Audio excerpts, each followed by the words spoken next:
Voici ce que j'ai appris sur la Libye et son leader Mouammar el-Kadhafi.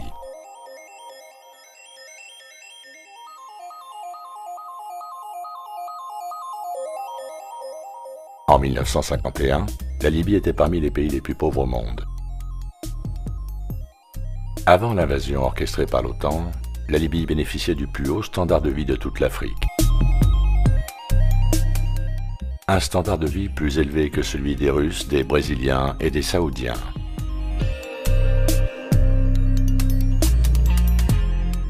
Dans ce pays, le logement était considéré comme un droit humain.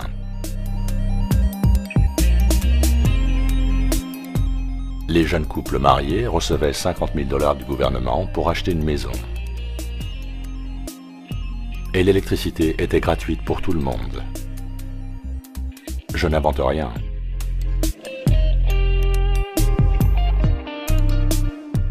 Kadhafi fit le vœu de loger décemment chaque Libyen avant ses propres parents. Vœu qu'il réalisa par la suite alors que son père mourut avant qu'il ne puisse disposer d'un logement convenable. Avant Kadhafi, moins d'un cinquième de la population libyenne savait lire. Il instaura l'éducation gratuite et de bonne qualité et fit grimper le taux de lettrés à 83%. Le système de couverture médicale était gratuit et également de bonne qualité. Et si les Libyens ne trouvaient pas chaussures à leurs pieds en termes d'éducation et de soins médicaux sur place, le gouvernement les finançait pour y accéder à l'étranger.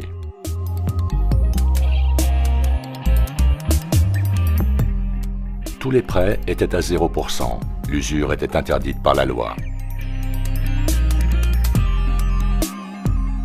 Le gouvernement finançait aussi, à hauteur de 50%, l'achat d'une voiture neuve. Le prix de l'essence était de 14 cents le litre.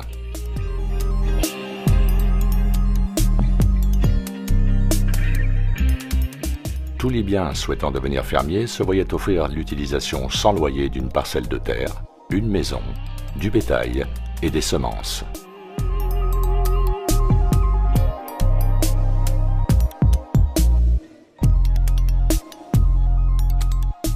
Le 1er juillet 2011, 1 700 000 personnes se rassemblèrent au Square Vert à Tripoli pour exprimer leur défiance face au bombardement de l'OTAN. Ce chiffre représentait environ 95% de la population de Tripoli et environ un tiers de la population totale de ce pays.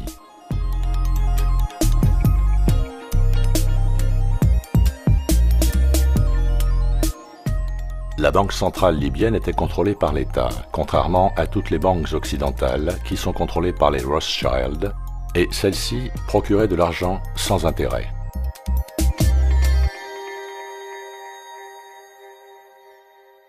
Dans les années 90, la Libye fut accusée d'être responsable de l'explosion du vol Panam 103 au-dessus de Lockerbie. Il a été dévoilé que les US ont payé jusqu'à 4 millions de $ chaque témoin pour témoigner contre les Libyens. Témoignages sur lesquels ils se sont depuis rétractés.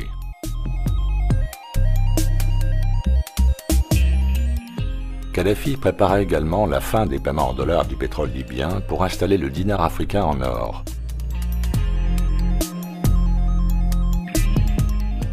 Cette décision fit déclarer à Sarkozy, le bouffon circoncis au 8e jour, que la Libye était une menace pour la sécurité financière de l'humanité.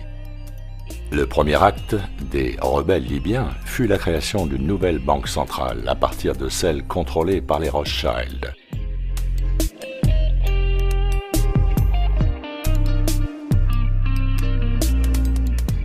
Il est estimé que cette famille détient la moitié de la richesse mondiale.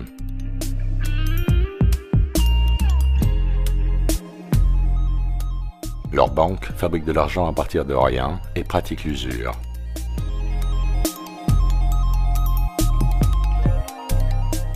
C'est le principe de la dette et de son asservissement au remboursement des intérêts de l'emprunt transmissible à la descendance.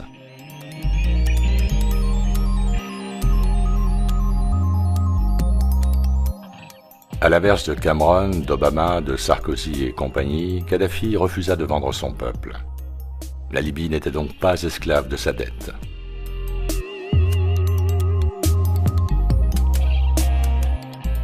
Et son peuple en était conscient et lui faisait savoir.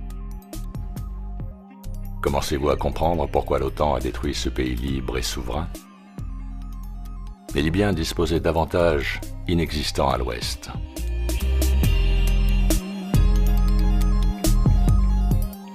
Ils avaient un leader intègre et courageux qui préservait leurs intérêts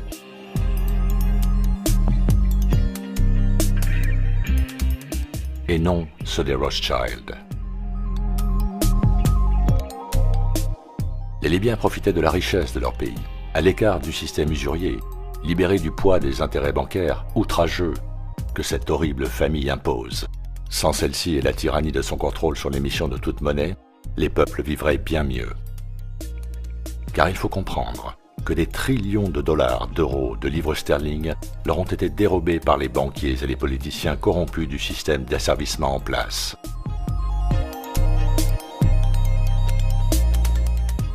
Tout comme la Libye finira malheureusement par l'être.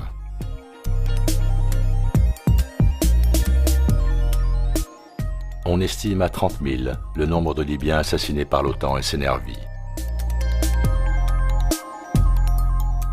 Kadhafi était un partisan de la démocratie directe, comme expliqué dans son manifeste « Le Livre vert ». Je vous mets un lien en description vers la version française de ce livre. Merci de le lire. Kadhafi pensait que la démocratie parlementaire était intrinsèquement corrompue et que le peuple pouvait et devait se représenter lui-même. J'ai moi-même cru à tous les mensonges colportés sur cet homme, et la lecture de ce livre m'a stupéfait.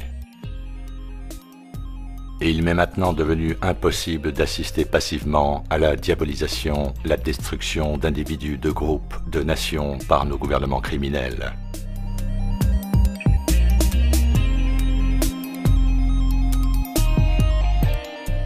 Puis à leur protection orchestrée par les médias, alors qu'ils sont les vrais responsables de crimes contre l'humanité.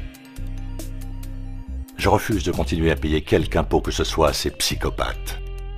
Ces impôts financent leurs bombes, financent la mort.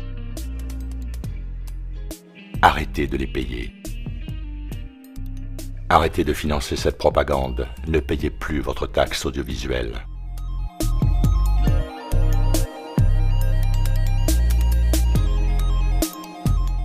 Aujourd'hui, l'histoire se répète avec la Syrie. Nous devons être solidaires de ce peuple.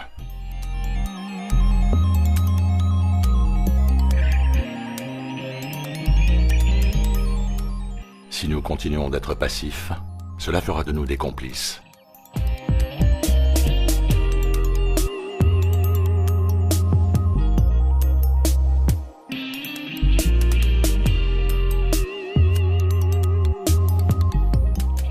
Et un jour, cela nous arrivera.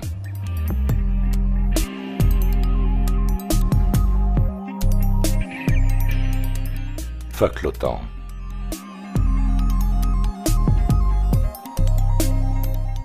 Fuck l'ONU.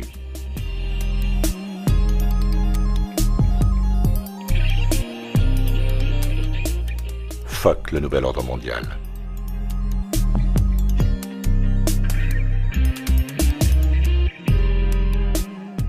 Il est plus que temps d'agir.